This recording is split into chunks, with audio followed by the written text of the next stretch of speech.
아멘. 기도드리겠습니다. 아버지 하나님 감사드립니다. 이 시간도 그리스도의 희생과 속죄라는 말씀으로 하나님 말씀 속에서 은혜를 받고 특별히 예수님의 용서와 그리고 인간의 삶을 통해서 우리에게 주어진 하나님의 은혜를 체험하고자 원합니다. 주님 영광 받으시고 예수님의 그 용서하심의 모습을 마음을 가지고 우리가 이 땅에서 인간의 삶이 어떠해야 하는가를 다시 한번 깨닫는 귀한 시간 되게 하여 주옵소서. 감사드렸고 예수님의 이름으로 기도드리옵나이다. 아멘. 오늘 본문의 말씀을 통해서 예수님의 용서와 인간의 삶이라는 말씀으로 하나님 말씀을 보겠습니다. 예수님의 용서하심은 사랑의 결과이다라고 우리가 생각해 볼 수 있습니다. 용서는 인간에게서 자연스럽게 나오는 것이 아닙니다. 용서는 계산이 아니라 사랑에서 나온다라는 것입니다. 용서는 감정이 아니라 은혜라는 사실입니다. 결국 용서는 인간의 성품이 아니라 하나님의 성품인 줄을 믿으시는 귀한 시간이 되시기를 주의 이름으로 축복합니다. 우리는 쉽게 말합니다. 용서해야지. 그러나 실제적으로 그런 상황이 되면 어떻습니까? 우리는 용서하지 못하는 것이 우리 인간의 모습이 아닐까라고 생각해 봅니다.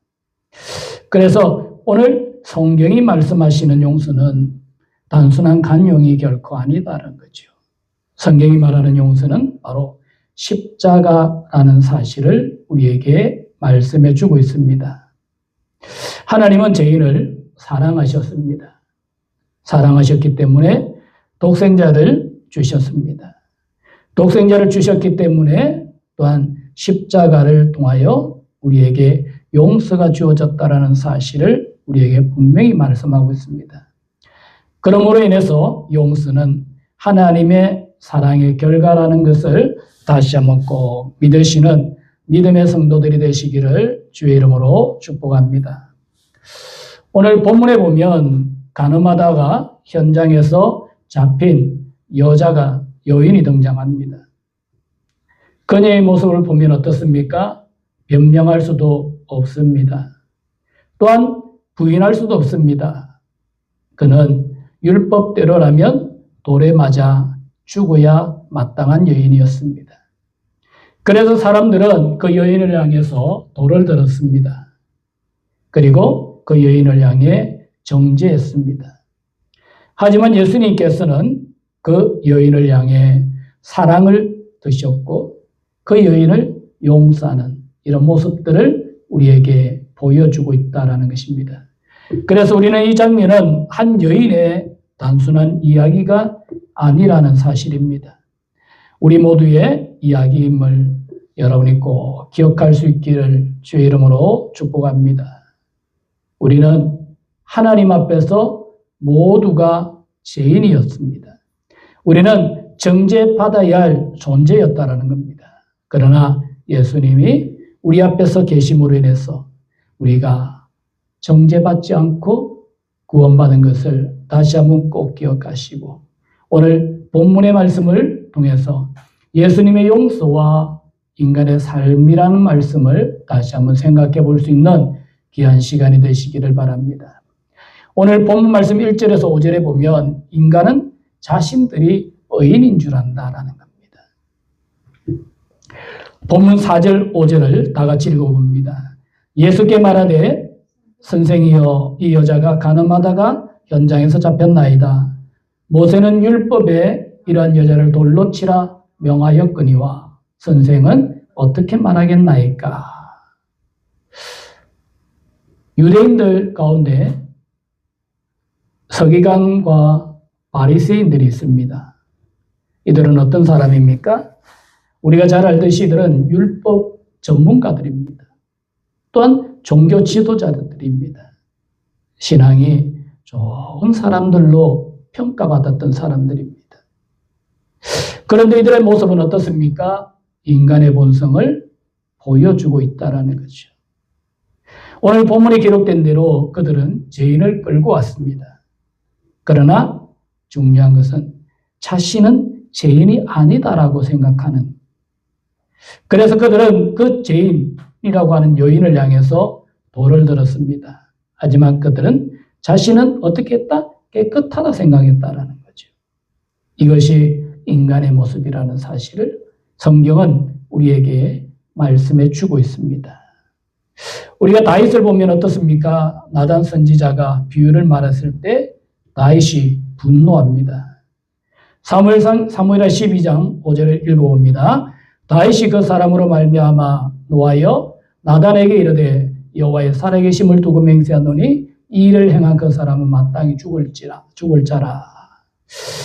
나단 선지자가 다윗에게 한 이야기를 듣고 다윗이 그에 대한 판결을 내린 겁니다. 무엇입니까? 살아계신 여호와의 이름을 두고 맹세했는데 그것이 무엇이다? 이 일을 행한 그 사람은 어떻게? 마땅히 죽어야 해. 이 이야기를 들었을 때 다윗은 그 대상자가 자기인 것을 알지 못했습니다. 그런데 12장 7절을 다시 읽어봅니다. 나단이 다윗에게 이르되 당신이 그 사람이라.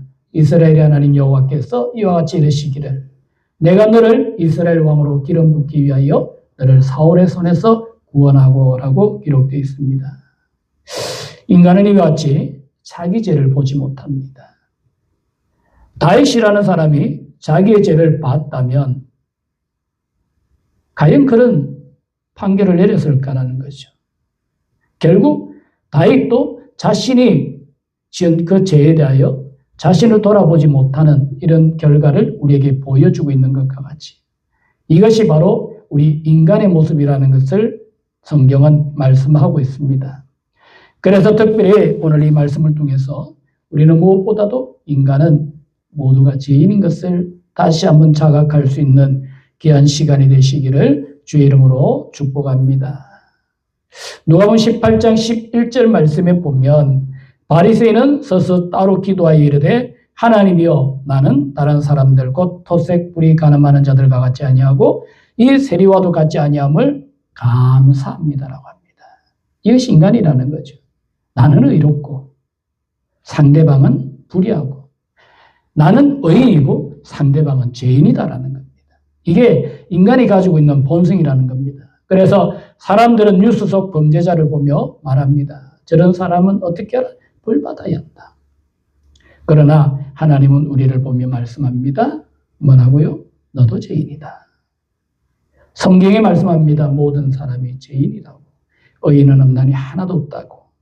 그래서 존 칼빈은 인간을 바로 알지 못하면 하나님도 알 수 없다라고 이야기를 합니다. 다시 말해서 나 자신을 바로 알지 못하면 하나님을 알 수 없다라는 것을 우리에게 보여줍니다. 다시 말해서 내가 죄인인 것을 알면 하나님을 알 수 있다는 거죠. 그 사람을 알 수 있다는 겁니다. 우리는 누군가를 정죄하기 위해 마음속에 돌을 들기보다 나 자신의 허물을 먼저 돌아볼 수 있는 우리 인생이 되시기를 주의 이름으로 축복합니다. 두 번째로 오늘 7절 말씀에 보면 세상에는 죄 없는 사람이 없다라는 것을 예수께서 가르치고 있습니다.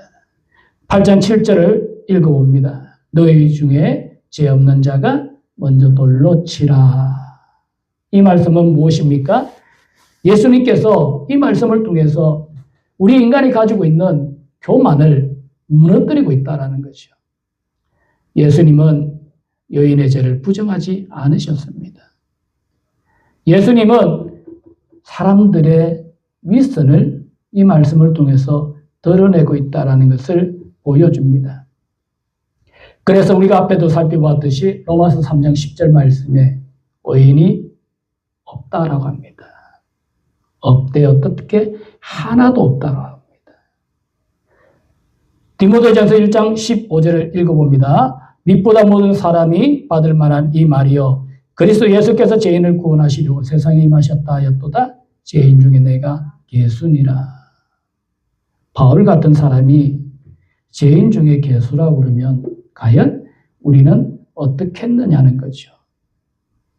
그래서 시몬 베드로는 누가복음 5장 8절에 보면 예수의 무릎 앞에 아래에 엎드려 이르되 주여 나를 떠나소서 나는 죄인이로소이다. 다시 말해서 내가 죄인인 것이 어디에서 발견되느냐 하면 예수 앞에 서면 발견되는 줄 믿으시기를 주의 이름 축복합니다. 즉 내가 죄인인 것을 알지 못하고 깨닫지 못하는 이유는 뭐냐? 내가 예수 앞에 서지 못했기 때문입니다. 예수 앞에 서 있지 않기 때문에 내가 죄인인 것을 모른다라는 겁니다. 인간은 예수님 앞에 서면 다 죄인인 것이 들통나게 됩니다. 벌거벗게 된다는 거죠. 이사야서 6장 5절을 읽어봅니다. 그때 내가 말하되 하로다 나여 내가 망하게 되었도다. 나는 입술이 부정한 사람이요 나는 입술이 부정한 백성 중에 거주하면서 만군의 여호와이신 왕을 배웠음이로다 하였더라. 우리는 우리의 신앙이 깊어가면 깊어갈수록 더 내 자신이 죄인임을 알아갈 수 있게 된다는 사실을 우리에게 보여줍니다. 그 고백이 바로 바울의 고백입니다. 나는 죄인 중에 괴수라고. 그래서 어거스틴은 나는 성인이 아니요 용서받은 죄인이다라고 고백합니다. 우리는 어거스틴이라는 사람을 성인이라고 부릅니다. 그런데 정작 본인은 자신을 어떻게 평가하고 있습니까? 나는 성인이 아니다. 나는 그냥 내 죄를 용서받은 죄인일 뿐이다. 누구에게? 하나님께. 그래서 마틴 루터는 우리는 의인이며 동시에 죄인이다라고 말하고 있습니다. 중요한 사실이 뭡니까? 세상에는 하나도 없습니다. 누가요? 의인이. 모든 사람이 죄인인 것을 누구 앞에 서면? 예수 앞에 서면 다 밝혀지게 되어 있다는 사실을 꼭 기억할 수 있는 믿음의 성도들이 되시기를 주의 이름 축복합니다. 그래서 우리는 누군가를 정죄하기 전에 자신을 보고 비판하기 전에 회개할 수 있는 우리의 삶이 꼭 되시기를 주의 이름으로 축복합니다. 돌을 들기 전에 무릎을 꿇고 하나님 앞에 내 자신의 죄를 내려놓을 수 있는, 회개할 수 있는, 그래서 예수님의 말씀 앞에서 우리는 모두 동일한 죄인임을 깨닫고 누군가를 판단할 자격이 있는 사람이 아니라 우리는 회개하며 살아갈 수 있는 삶이 되시기를 주의 이름으로 축복합니다. 세 번째로 오늘 본문 말씀 9절을 보면 신앙은 1:1이다라는 것입니다. 9절 말씀을 다 같이 읽어봅니다. 그들이 말씀을 듣고 양심의 가책을 느껴 어른으로 시작하여 젊은이까지 하나씩 나가고 오직 예수와 그 가운데 숨는 여자만 남았더라. 아멘. 오늘 본문 말씀을 통해서 신앙이 1:1이라는 사실을 다시 한번 꼭 기억할 수 있기를 바랍니다. 오늘 본문에 보면 다 떠납니다. 누가요? 군종도 떠나고 종교 지도자들도 떠나고 그 여인을 정죄했던 정죄자도 떠납니다. 무엇 때문에요? 예수님 말씀하셨습니다. 죄 없는 자가 돌을 들어 치라고. 이 말을 들은 군중들도, 이 말을 들은 종교 지도자들도, 이 말을 들은 정죄자들도 다 떠납니다. 왜요? 9절 말씀에 기록된 대로 이 말씀을 듣고 무엇에? 양심의 가책을 느꼈습니다. 그래서 어른으로 시작하여 젊은이까지 하나씩 다 떠나기 시작했습니다. 그리고 누가 남았습니까? 예수님과 죄인인 그 여인만 남았습니다. 신앙은 무엇입니까? 나와 예수님 1:1 이 조건인 것을 다시 한번 꼭 기억하시기를 주의 이름으로 축복합니다. 베드로의 회복도 마찬가지입니다. 예수님께서는 내가 나를 사랑하느냐, 즉 1:1의 모습입니다. 우리가 우리의 삶을 통해서 야곱과 같은 삶을 산다 할지라도 야곱도 하나님과의 관계 속에서 보면 어떻습니까? 1대1이라는 거죠. 그래서 우리가 교회라는 공동체 속에 살아있지만 또 우리가 1대1 관계 속에서 우리가 하나님과 맺어가고 있다는 사실을 꼭 기억할 수 있는 믿음의 성도들이 되시기를 바랍니다. 그래서 사람은 죽을 때 혼자 하나님 앞에 섭니다. 첫 번째는 하나님 앞에 서는 모든 사람이 개인이다라고 이야기를 합니다. 나는 예수님과 과연 어떤 관계에 있습니까? 오늘 이 본문의 말씀을 통해서 정말 내가 예수님 앞에 서 있어야 한다는 사실, 이것을 꼭 기억하시고 내가 죄인인 것을 알고 주님 앞에 나아가 회개하며 주님의 영광을 위해 우리가 다시 살아갈 수 있는 믿음의 성도들이 꼭 되시기를 주의 이름으로 축복합니다. 그래서 오늘 10절, 11절 보면 정죄보다 무엇이다? 용서다. 용서 후에 우리는 또한 예수님께서 말씀하신 삶의 모습, 즉 죄를 범하지 말라라고 말씀하신 이 말씀대로 살아갈 수 있는 우리 성도들이 꼭 되시기를 주의 이름으로 축복합니다. 8장 10절 11절을 우리가 다 같이 읽어봅니다. 예수께서 일어나사 여자 외에 아무도 없는 것을 보시고 이르시되 여자여 너를 고발하던 그들이 어디 있느냐? 너를 정죄한 자가 없느냐? 대답하되 주여 없나이다. 예수께서 이르시되 나도 너를 정죄하지 아니하노니 가서 다시는 죄를 범하지 말라 하시니라. 아멘. 오늘 복음의 핵심입니다. 무엇입니까? 예수님께서는 우리를 정죄하지 않으셨습니다. 오히려 예수님께서는 우리의 죄를 용서하셨습니다. 그렇다고 해서 예수님께서 죄를 용납하신 거냐? 결코 그렇지 않습니다. 예수님은 자기를 통하여 십자가를 지시고 그 십자가를 통해서 그 죄에 대한 대가를 다 지불하셨습니다. 그리고 우리를 용서하셨습니다. 그리고 하신 말씀이 뭡니까? 죄를 어떻게 하라? 다시 범하지 말라라고 말씀합니다. 우리는 예수를 믿는다라는 것이 무엇인지를 다시 한번 생각해 봐야 됩니다. 우리는 예수를 믿는다는 그 자체가 죄와 구별됨이라는 사실을 우리는 또한 기억할 수 있기를 바랍니다. 왜요? 용서받은 자의 삶이 뭐다? 죄를 범하지 않는 겁니다. 그런데 어떻습니까? 우리는 구원받았다고 하면서도 우리는 죄를 늘 범하며 살아갑니다. 우리가 하나님의 자녀라고 하면서 믿음의 사람이라고 하면서 늘 죄를 범하며 삽니다. 그런데 예수님은요, 우리에게 분명 말씀합니다.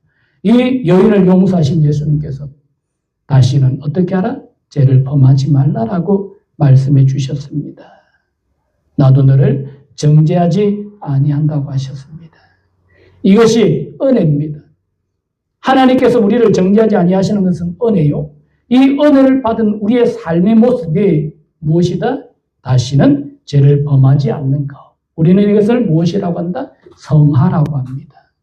그래서 우리 인생의 삶을 통해서 우리가 하나님의 은혜를 받았다면 우리는 다시는 범죄하지 않는 성화의 삶을 살아갈 수 있는 믿음의 성도들이 꼭 되시기를 주의 이름으로 축복합니다. 그래서 예수님께서는 베드로를 용서하셨습니다. 그 용서를 통해서 베드로에게 예수님은 사명을 부여해 주셨고 또한 삭개오를 용서하셨습니다. 그 삭개오의 삶이 어떻게 되었더라? 변화되었던 것을 우리에게 보여줍니다. 그런가 하면 바울을 용서하셨던 그 하나님의 은혜로 바울이 어떻게 됐습니까? 새로운 인생을 살게 되었던 것을 우리에게 보여줍니다. 결과적으로 오늘 우리는 이 말씀을 통해서 정말 우리의 삶의 모습 속에서 가장 값진 은혜를 받은 우리가 이 땅을 살아가면서 용서 없는 삶을 산다라는 것은 과연 우리가 믿음의 사람이라고 말할 수 있겠느냐는 겁니다. 우리가 받은 그 은혜는 가장 값진 것인데 우리의 삶이 회개하지 않고 늘 범죄 속에 있다면 과연 그 은혜에 대한 보답이 될 수 있겠느냐는 겁니다. 그래서 보네프는 값싼 은혜는 해계 없는 용서다라고 이야기를 합니다. 우리 인생은 모두 용서받았습니다. 그런 우리는 삶이 변화되어야 된다는 사실을 꼭 기억하시고 오늘 본문의 말씀과 같이 예수님께서 이 여인을 향해서 나도 너를 정죄하지 아니할 테니까 다시는 범죄하지 말라고 하신 말씀 같이 우리의 인생의 삶이 구원받은 자의 삶으로 변화될 수 있기를 주의 이름으로 축복합니다. 결론을 맺습니다. 인간은 스스로 의인이라고 생각합니다. 세상에는 죄 없는 사람이 없다라고 그런데 성경은 말씀하고 있습니다. 신앙은 결국 예수님과의 1:1 관계라고 했습니다. 예수님은 정죄보다 용서를 주시고 새로운 삶을 요구하고 계시다는 사실을 꼭 기억하시고 우리는 우리의 인생 속에서 내가 의인이 아니라 죄인인 것과 그런 죄인을 하나님께서 예수 그리스도의 십자가를 통해서 용서해 주셨고 나를 다시 정죄하지 아니하심으로 인해서 내가 새로운 삶을 살아가라고 말씀하신 이 말씀을 품고 믿음 가운데 승리하며 살아가시는 주의 성도들이 꼭 되시기를 주의 이름으로 축복합니다. 돌을 드는 자가 아니라 십자가를 들고 주님께 나아갈 수 있는 우리 믿음의 사람들이 꼭 되시기를 주의 이름으로 축복합니다. 기도드리겠습니다. 아버지 하나님 감사드립니다. 영광 받아주시고 은혜 가운데 주님의 뜻을 이룰 수 있게 하여 주옵소서. 우리를 정죄하지 아니하시고 용서하신 주님께서 다시는 죄를 범하지 말라고 하신 그 말씀과 같이 우리가 이 땅에서 구원받은 자의 삶을 살아갈 수 있는 믿음의 성도들이 되게 하시되 죄를 우리가 버리게 하시고 하나님의 말씀을 취하여 주님의 영광을 위하여 살아갈 수 있는 우리 모든 성도들이 되게 하여 주시옵소서. 감사드렸고 예수님의 이름으로 기도드리옵나이다.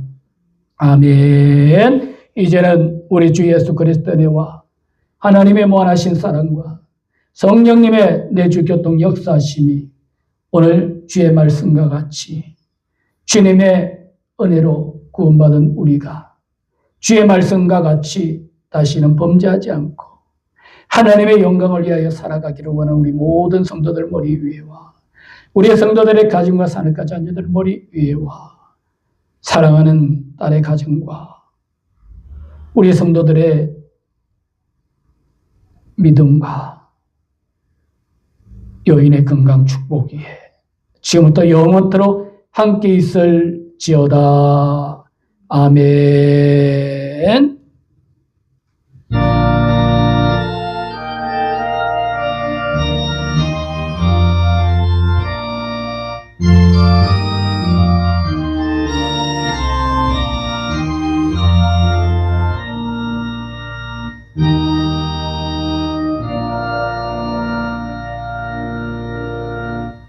예배 마칩니다. 하나님께 영광 박수 올립니다.